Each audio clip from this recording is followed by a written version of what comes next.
नारायण नारायण।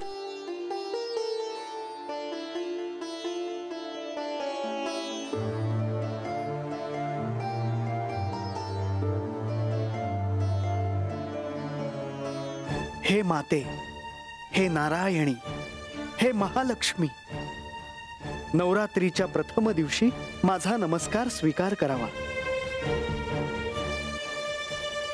मुनिवर, माझा आशीर्वाद आहे। मुनिवर, सगळे प्रतीक्षा करत आहेत, आख्यानाला सुरुवात करावी। जशी आज्ञा।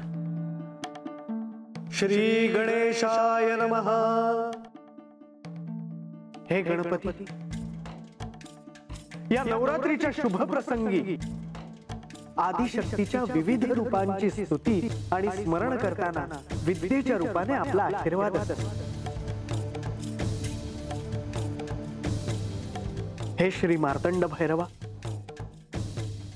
आपल्या समोर आदिशक्तीची प्रार्थना करताना आपली ही कृपा माझ्यावर असावी। माझे आराध्य श्री विष्णू यांनाही मी नमन करतो आणि हे कार्य संपन्न व्हावे म्हणून त्यांच्याकडे आशीर्वाद मागतो।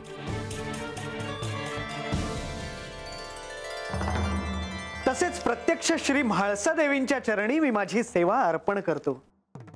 ही गोड मानून घ्यावी ही प्रार्थना। मुनिवर, तुम्ही सांगितल्याप्रमाणे या नवरात्रात मला माझ्या मूळ स्वरूपाविषयी समजेल असे आख्यान अपेक्षित आहे।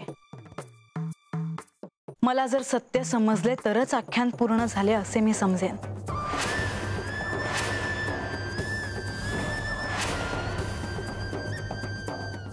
माते, आजपासून खऱ्या अर्थाने माझी परीक्षा आहे। हे आख्यान मांडणे एवढे सोपे नाही।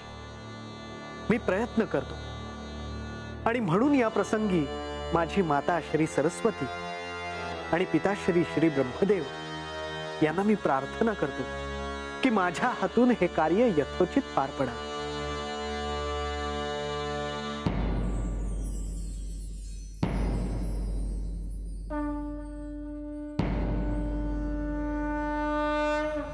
नवरात्र किंवा नवरात्र ही युद्ध कथा आहे।